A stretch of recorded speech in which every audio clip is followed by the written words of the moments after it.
상쾌한 아침 원주에서 출발합니다.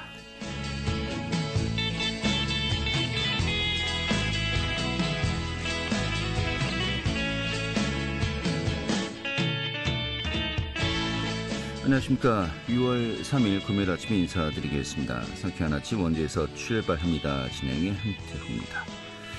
요즘 더위가 이어지고 있습니다. 또 한낮에 오늘 32도까지 오르는 등 올 최고 기온을 경신하는 곳도 있겠습니다. 이런 가운데 대부분 지역의 자외선이 무척 강하고 또 건조주의보가 계속되고 있습니다. 그런 만큼 화재 예방에 더욱더 신경 써야 되는데요.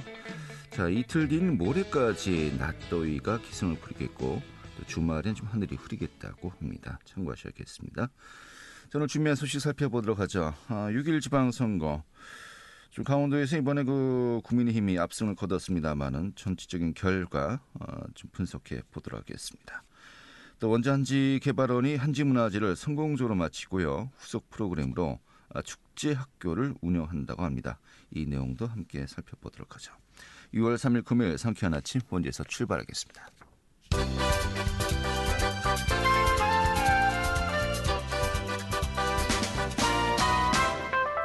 오늘의 뉴스입니다. 횡성군이 군용기 소음 피해 주민들에 대한 보상금을 확정하고 이의 신청을 받았습니다. 이 보상금 지급 규모는 3만 천여 건 47억 5천여만 원입니다. 횡성군은 다음 달 말까지 횡성읍 군 소음보상팀 사무실에서 이의 신청을 받습니다. 또 보상금 신청 기간을 놓친 주민들은 내년도 접수 기간에 올해 미신청분까지 함께 신청 가능합니다.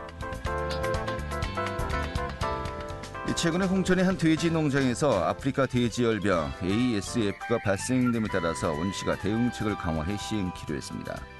원시는 이달 한 달간 문막과 호저, 신림 등 3곳에 설치된 ASF 거점 소독시설의 운영시간을 기존의 12시간에서 24시간으로 연장키로 했습니다.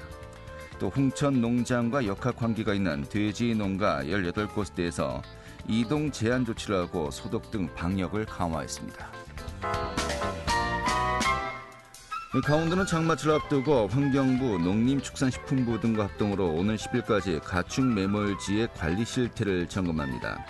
이 대상 지역은 영월과 홍천, 화천, 인제, 고성 등 5개 시군에 있는 가축 매몰지 8곳입니다. 주요 점검 항목은 매몰지 유실 여부와 배수로 상태 등입니다. 또 시군별 자체 매몰지 관리 계획과 비상 연락망도 함께 점검할 예정입니다. 오늘은 뉴스였습니다.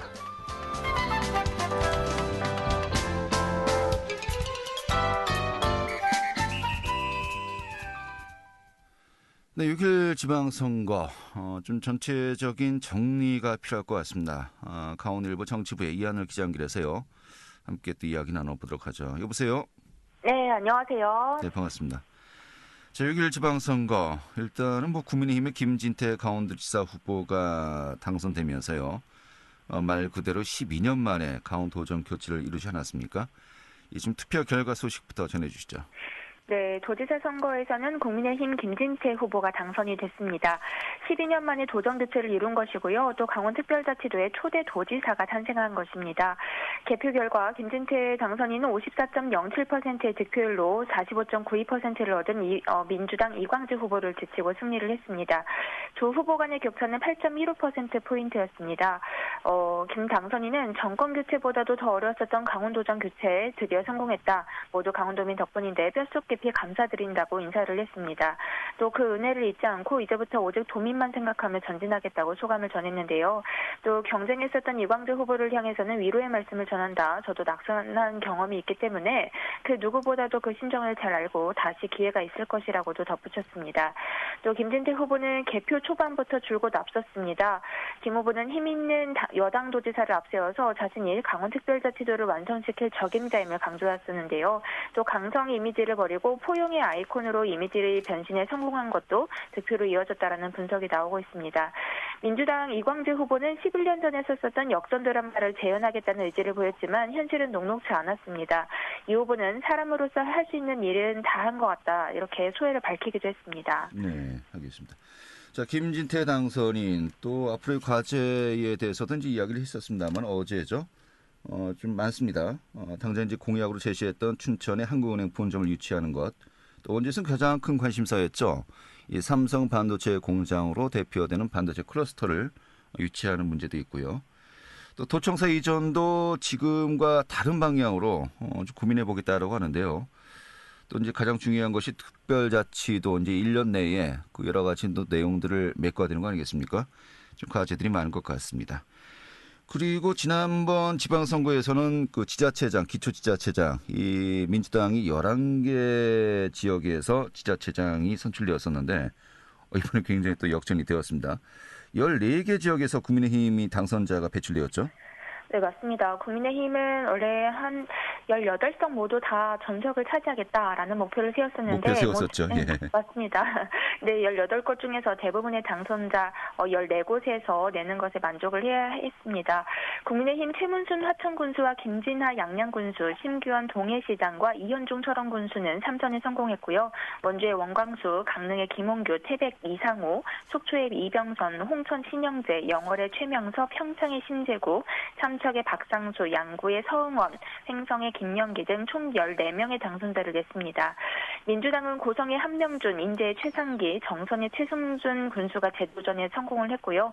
춘천의 육동한 당선인이 접전 끝에 이기면서 총 4곳에서만 당선이 됐습니다.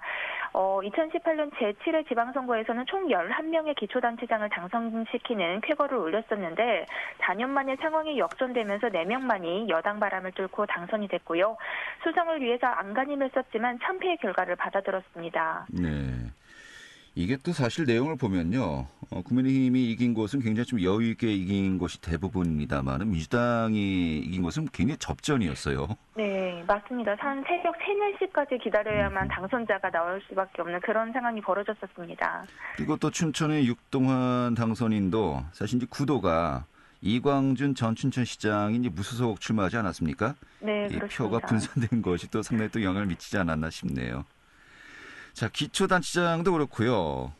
또 지방의회도 이 국민의힘 소속 후보들이 대거 당선되면서 역시 또 지방 권력이 재편되었죠. 네, 그렇습니다.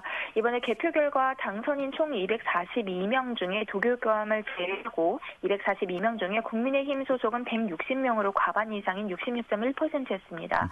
국민의힘 전신인 자유한국당이 지난 지선에서 79명만을 당선자를 냈었던 것과는 참 다른 상황인데요. 딱 3분의 1이었죠. 예, 맞습니다. 2018년 지방선거에서 압승을 거뒀었던 더불어민주당은 75명을 당선인을 배출하는 데 그쳤고요. 30.9%밖에 안 됩니다. 전체 당선인 중에서 140명을 냈었던 4년 전과는 정반대의 결과입니다. 지방의회의 권력 구도는 완전히 바뀌었습니다. 다음 달에 출범하는 제11대 강원도의회 도의원 총 49명 중에서요. 국민의힘 소속의 당선인은 비례대표를 포함해서 43명에 달합니다. 87%를 차지하고 있습니다. 민주당은 비례대표 2명을 포함해서 6명을 내는데 그쳤는데요. 10대 도의회는 전체 46명 중에서 민주당이 35명으로 76%를 차지했었는데 4년 만에 처지가 완전 달라졌습니다. 민주당은 비례 2명을 포함해서 총 6명에 불과했었던 제9대 도의회 당시인 8년 전으로 돌아간 셈입니다. 네. 자, 도의회 구성이 민주당 6명, 국민의힘이 43명, 또 집행부도 역시 국민의힘이고요. 최소한은 좀 견제도 힘들겠다는 또 생각이 드는군요. 시군의회도 뭐 거의 대부분 지역의 과반수가 역시 국민의힘이 된 것 같아요. 네, 시군의원 174명의 당선인 중에서 102명이 국민의힘입니다. 민주당은 65명이 만족해야 됐고요. 정의당 후보가 1명이 춘천시의원에 당선되면서 첫 당선인을 배출한 모습이 좀 보입니다. 그리고 기초의원 비례대표 선거에서도 전체 23명 중에서 국민의힘이 20명, 민주당이 3명이 당선이 됐습니다. 이처럼 집권여당의 바람은 거셌습니다. 민주당 현역단체장 11명 중에서 정선과 인제, 고성 세 곳만 살아남았고요. 인선 7개 시장군수 18명 중에서 10명은 낙선했습니다. 또 이병선 속초시장 당선인과 심재구 평창군수 당선인은 진검다리 대전에 성공을 했고요. 도의회는 초선이 35명에 달합니다. 또 10대 도의원 중에서 제3선에 성공한 현역의원은 단 2명뿐인데요. 민주당에서는 원주의 박윤미 의원이 유일합니다. 네, 알겠습니다. 자, 뭐 지난번 선거는 2018년도 문재인 대통령의 영향력 아래 이제 치러졌었고요. 소위 이제 문풍이라고 하지 않았습니까? 이번에는 윤석열 대통령 취임한 지 한 3주 정도 지나서 이 선거가 치러지면서요. 아무래도 그 집권 여당의 안정론이 상당히 좀 바람으로 불었다. 좀 이렇게 분석이 가능할 것 같습니다. 어떻습니까? 네, 민주당은 대선에 이어서 또 한 번 참패한 결과고요. 국민의힘은 강원도의 보수색을 재확인하면서 압승한 결과를 받아들였습니다. 민주당은 이번 선거에서 최대 승부처였었던 강원도지사 선거부터 불안한 조짐을 보였습니다. 공천 신청자가 단 한 명도 없어서 현역 국회의원인 이광주 후보의 차출을 강행했지만 그조차 각종 여론조사에서 밀리는 등 선거 내내 국민의힘 김진태 당선인에게 끌려갔습니다. 나머지 18개 시군 기초단체장 선거에서도 확실한 우위를 점하지 못했습니다. 특히 원주에서의 패배는 참 뼈아픕니다. 원주는 역대 선거에서 민주당이 강세를 보였던 곳인데 그러나 이광재 후보가 원주에서 근소한 차이로 앞섰는데 그쳤고 원주시장 선거와 또 원주가 보궐선거 모두 국민의힘에 패했습니다. 수도권 표심에 영향을 많이 받는 지역으로 이제 보고 있는데요. 이준석 대표의 적극적인 구애와 보궐선거 발생 등에 영향을 미친 것으로 보입니다. 정권 초기에 불어닥쳤던 윤풍에도 이광재 바람 역시 재현되지 못했습니다. 낮은 투표율도 패배 이유로 지목되고 있는데요. 주요 지지층이 투표장에 나오지 않았고 중도층의 표심마저 여당에 뺏기면서 승리의 추가 기울었다는 분석이 나오고 있습니다. 다만 춘천과 정선 등 일부 접전지에서의 승리는 의미 있는 성과로 꼽히고 있습니다. 네. 자, 이광재 후보 같은 경우는 18개 시군 중에서 원주와 평창을 빼고는 이제 다 열세를 보였는데 이 평창은 이제 원래 고향이었고요. 이 원주가 또 이제 그 정치적 고향 아니겠습니까? 근데 차이가 한 600여 표밖에 이제 이기지 못했었어요. 사실 이게 선거 전략을 짜는 데 있어서 결국 이제 한계를 가지게 했던 것이 아닌가 싶기도 하고요. 또 더불어서 원주 같은 경우는 원주 갑의 국회의원 보궐선거를 또 치르지 않았습니까? 이 박정하 후보가 57.79%, 원창무 후보가 42.2%. 이 보궐선도 굉장히 좀 여유 있게 또 역시 국민의힘 후보가 좀 압승을 거둔 것 같습니다. 자, 강원도는 사실 보수 색깔이 짙은 곳이었다라고 생각하고 있었습니다만은 지난 지방선거 때 그러한 그 색깔이 이제 옅어지는 것이 아닌가라는 또 생각이 들었었고요. 근데 이번에 보수 텃밭이라는 점이 다시 또 재확인되었다라고 보는 분들도 많이 있는 것 같습니다. 네, 그렇습니다. 강원도의 견고한 보수색을 되찾았다 이렇게 국민의힘은 평가를 하고 있는 모습인데요. 강원도정을 되찾아왔고 또 단체장 선거에서도 14곳에서 승리를 했고 2006년 기록했었던 18대 0에는 미치지 못하지만 5곳의 승리에 불과했었던 4년 전에 비하면 괄목할 만한 성과를 냈습니다. 또 강릉의 외손인 윤 대통령에게 힘을 실어주자는 국정안정론이 주요했습니다. 선거 기간 국민의힘 지지율은 55%까지 치솟았고요. 여당은 이 같은 집권 여당의 힘을 선거 전면에 내세웠습니다. 이와 동시에 윤석열 대통령의 최측근이라고 볼 수 있는 윤석열 핵심 관계자, 윤핵관 의원들을 전진 배치해서 민심을 공략했습니다. 이철규, 이양수, 유상범 의원이 앞장섰고 당 사무총장인 한기호 의원까지 가세하면서 선거에 뛰었습니다. 또 권성동 원내대표는 전국 유세를 다니는 와중에도 삼척과 정선 등 접전지를 찾아서 힘을 싣기도 했습니다. 각종 여론조사에서 줄곧 1위를 지켜온 김진태 강원도지사 당선인은 같은 당 시장 군수 후보들의 지지율을 견인하기도 했습니다. 네, 처음에 윤핵관 그러면 무슨 소린가 했었는데 이제 좀 고유 명사가 된 것 같습니다. 예. 사실 선거는 인물과 구도 아니겠습니까? 하지만 또 인물은 구도를 이길 수 없다, 바람을 이길 수 없다라고 합니다만은 그 바람의 영향을 받고요. 그래도 나름대로 또 인물론을 우리가 눈여겨봐야 될 지역도 많이 있지 않습니까? 네, 특히 춘천과 원주에서는 여전히 인물론이 어느 정도 통했다라는 분석이 나오고 있는데요. 시군별 득표 현황을 보게 되면요. 김진태 도지사 당선인은 춘천에서 승리하고 원주에서는 패했습니다. 시장 선거는 정반대였는데요. 춘천시장 선거에서는 민주당이, 원주시장 선거에서는 국민의힘이 승리했습니다. 인물을 보고 투표하는 교차 투표가 선거 결과를 뒤바꾼 셈인데요. 민주당 군수가 탄생하는 고성과 인제 정선에서도 도지사 선거와 군수 선거를 구분해서 투표하는 현상이 발생했습니다. 여야 모두 민심의 무게를 좀 더 명심을 하셔야 될 것 같습니다. 네. 자, 민심의 무게를 명심해야 된다고 했는데 이것이 또 이제 투표율로 우리가 또 이제 여러 가지 분석이 가능하지 않을까 싶습니다. 지방선거 이번 투표율 강원도 역대 최저치를 기록했는데 사실 유권자들의 마음이 관심이 이런 그 후보를 고른 데 있어서 좀 많이 떠났었다. 또 이런 분석도 가능할 것 같습니다만 좀 전반적으로 어땠습니까? 네, 우리 투표율이 강원도가 57.8%로 집계가 됐었는데요. 1995년 제1회 전국동시 지방선거가 시작된 이후 역대 최저입니다. 이번 투표 결과 도내 전체 유권자 133만 6,080명 중에서 77만 2,400명이 투표에 참여해서 최종 투표율은 57.8%를 기록했는데요. 2002년 제3회 59.4%, 2006년 제4회 58.7%대보다도 낮은 지방선거 역사상 가장 낮은 수치입니다. 시군별로도 정선군과 양구군이 69%로 가장 높았고요. 투표율이 가장 낮은 곳은 인구가 가장 많은 원주시가 51.8%, 속초시가 51.8% 동률로 가장 낮았습니다. 네, 원주 같은 경우는 절반을 간신히 넘겼었군요, 투표율이. 네, 맞습니다. 아무래도 석 달 전에 치러졌던 대통령 선거 때와 비교해 보면 그 폭이 더 큰 것 같아요. 네, 대선 당시에 우리 강원도 투표율은 76.2%를 기록하면서 굉장히 높은 투표율을 기록했는데요. 18개 시군에서도 모두 70%를 웃돌았습니다. 이번에 지방선거와 비교해보면 한 20%포인트가량 차이가 나는 것인데요. 이번 지방선거 사전 투표율이 역대 최고인 25.2%를 기록해서 본선거일의 투표율도 상당히 높을 것으로 예상을 했었는데 오히려 그 반대의 결과가 나왔습니다. 직전 선거인 2018년 선거의 투표율이 63.2%였는데 이것보다도 상당히 낮은 투표율을 기록했는데요. 전국 투표율도 마찬가지로 50.8%, 과반을 간신히 넘겼습니다. 제3회 선거 48.9%에 이어서 역대 두 번째로 낮았습니다.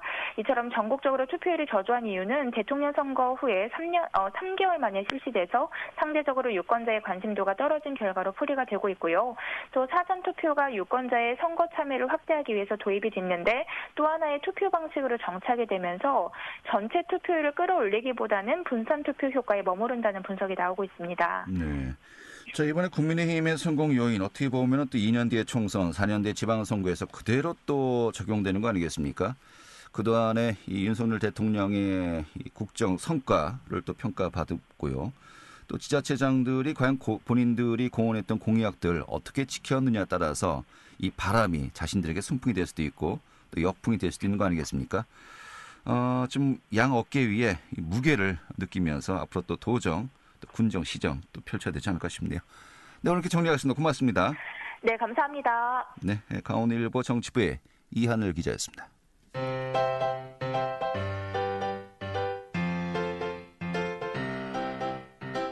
KBS 원주방송국이 유튜브 다시 듣기 서비스를 실시합니다.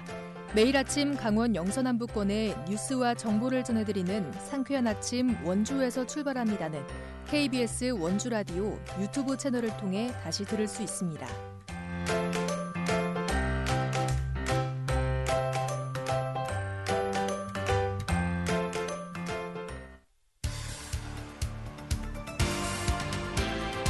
알찬 정보, 생생한 현장의 소식을 전해드립니다. 리포터 현장. 네, 지금 시각이 8시 51분이고요. KBS 원주방송국의 상쾌한 아침 원주에서 출발합니다. 함께하고 계십니다. 자, 원주 한지개발원이 얼마 전에 한지문화제를 성공적으로 마쳤죠. 그 후속 프로그램이라고 합니다. 시민들의 역량 강화를 위한 이 축제 학교를 운영한다고 하는데 오늘 소개해드리겠습니다. 주인의 리포터 자리했습니다. 어서 오시죠. 네, 안녕하세요. 네. 원주 한지개발원이 한지문화제 후속 프로그램을 운영한다고 하는데 먼저 지난달에 진행되었었죠. 원주 한지문화제 좀 어떻게 마무리가 되었습니까? 네, 일단 축제학교는 원주 한지개발원이 시민이 주도하는 축제 환경을 만들고 시민들의 역량을 강화하기 위해서 제공하는 교육 프로그램인데요. 원주 한지개발원은 오랫동안 성공적으로 한지축제를 운영하면서 한지문화제를 원주를 넘어서 전국적으로 유명한 축제로 자리 잡을 수 있도록 했습니다. 지난달 성공적으로 마무리한 24회 한지문화제의 후속 프로그램인 셈인데요. 지난 5월 5일부터 15일까지 24회 한지문화제가 진행됐습니다. 이 폐막일인 5월 15일에는 낮 동안에만 온라인 관람객이 71만 1,400여 명, 오프라인 관람객 32만 명이 참가할 정도로 성공적으로 축제가 운영됐습니다. 네, 한지문화제 정말 많은 분들이 또 방문을 하고 또 참여했습니다만은 이 전체적으로 진행이 어떻게 되었었죠? 네, 이 교육 프로그램은 현장에서 활발하게 활동하고 있는 축제 전문가가 실무 경험과 축제 기획 노하우를 교육합니다. 수강료는 무료인데요. 이 문화예술에 관심 있는 원주 시민들을 대상으로 진행합니다. 6월 28일까지 5회에 걸쳐서 진행되는데요. 먼저 한지개발원 박주후 기획팀장 이야기 들어보겠습니다. 축제학교는 제24회 원주 한지문화제의 후속 프로그램으로 6월 한 달 동안 원주시의 지속가능한 시민 주도 축제 환경 조성과 시민 역량 강화를 위한 현장 중심 기획 교육 프로그램입니다. 이번 프로그램을 통해서 현장에서 활발히 활동하고 있는 축제 전문가 4분의 실무 경험과 축제 기획 노하우 등을 들으실 수 있습니다. 시민 역량 강화를 위한 축제학교라는 타이틀을 가진 이 강연은 총 5회차의 일정으로 계획되어 있습니다. 시민들에게 단연간 쌓아온 그들의 축제 기획 노하우를 전수할 예정입니다. 또 프로그램을 신청하신 분들은 원주시민 총 5분인데요. 공연, 문화예술 교육 기획 및 연출을 하시는 분, 또 축제 행사를 기획하시는 분, 관련 종사자분들까지 주로 지역의 문화, 예술 행사 운영에 관심이 많으신 분들이 신청하셨습니다. 네. 이 프로그램 좀 어떻게 구성되어 있는지 좀 자세하게 알아볼까요? 네, 총 5회차 강연으로 구성됐는데요. 5명의 축제 전문가가 한 회차씩 진행합니다. 안양 시민축제의 총감독과 평창 문화올림픽 총감독, 또 축제연구소 대표가 강사로 프로그램을 진행하는데요. 국내외 우수 축제의 특장점을 분석하고 또 한지와 빛을 활용한 해외 축제 사례를 분석해 보기도 합니다. 또 문화 콘텐츠 개발을 위한 다른 생각과 접근법 등을 주제로 프로그램을 진행하는데요. 원주 한지문화제는 전국 2,000개의 축제 중 유일하게 시민 주도로 시작된 축제인 만큼 앞으로도 시민들이 주도해가는 축제 분위기를 만들어갈 계획입니다. 올해도 12,000명의 시민이 함께 축제를 준비하면서 시민의 축제라는 정체성을 살린 바 있는데요. 이번에 이 축제학교 프로그램 운영을 잘 마무리하고 나면 참여자의 의견을 반영해서 더 심도 있는 교육 과정으로 앞으로 교육 과정을 보완해서 운영할 계획입니다. 네. 자, 시민 역량 강화 프로그램도 일환으로요. 한지 강사 양성 과정이 또 오늘부터 모집을 시작하는군요. 네, 한지 강사를 양성하는 과정인 인투 더 한지 수강생을 모집 중입니다. 원주 한지 견학과 문화예술 관련 강의로 시민의 인문학적 소양을 기르고요. 또 강사를 육성하기 위해서 추진하는 프로그램인데요. 오늘부터 다음 주 금요일 10일까지 모집을 진행합니다. 매주 금요일 오후에 한지의 특성과 또 한지 공예 스킬을 배울 수 있는 교육이 4회차로 진행됩니다. 강원도 무형문화재 제32호인 원주 한지장의 작업실을 탐방하고요. 공예 실습과 이론 교육 등 다양하게 강의를 구성했는데요. 수강료는 10만 원이고 한지 문화예술 교육의 입문 프로그램인 셈입니다. 이 한지 양성 과정은 지난 4월에 10명의 수강생을 대상으로 한 차례 성공적으로 진행되기도 했는데요. 원주 한지개발원 박주후 기획팀장 이야기 이어서 듣겠습니다. 네, 앞으로도 원주 한지 테마파크는 축제학교 이후 한지개발원과 관계자와 민간이 소통하고 협력할 수 있는 자리를 더욱 마련하여 참여자분들의 의견을 반영해 추후 더 심도 있는 교육 과정을 접할 수 있도록 추진할 계획입니다. 성인 대상뿐 아니라 청소년, 유아, 시니어까지 다양한 사업으로 우리 삶의 곳곳에 존재하는 한지를 문화예술의 매개체로서 만날 계획이니 많은 관심 부탁드리겠습니다. 네, 이 초등학생들을 대상으로 한 교육 프로그램도 진행된다고요? 네, 이번 달부터는 원주 지역 초등학생 900명을 대상으로 한지 문화예술 교육을 진행합니다. 원주 교육청의 지원 사업으로 선정돼 올해 2회째 진행하는 사업인데요. 총 32회차에 걸쳐서 한지의 성질과 우수성을 관찰하고 다양한 체험 활동을 진행합니다. 지역 문화유산인 한지의 정서와 또 현대 청소년 감성이 만나서 청소년들의 여가 생활에 한지가 스며들게 하는 게 목표인 활동인데요. 앞으로 진행되는 한지개발원의 한지교육 프로그램에 시민 여러분의 많은 관심과 참여 이어지면 좋겠습니다. 네, 한지개발은 다양한 교육 프로그램 운영되고 있는데요. 많은 분들도 함께 참여했으면 좋겠네요. 오늘 잘 들었습니다. 네, 감사합니다. 네, 추인의 리포터였고요. 자, 6월 3일 금요일에 함께했던 상쾌한 아침 원주에서 출발합니다. 오늘 소식은 여기까지입니다. 전 다음 주 월요일에 다시 뵙도록 하죠. 고맙습니다.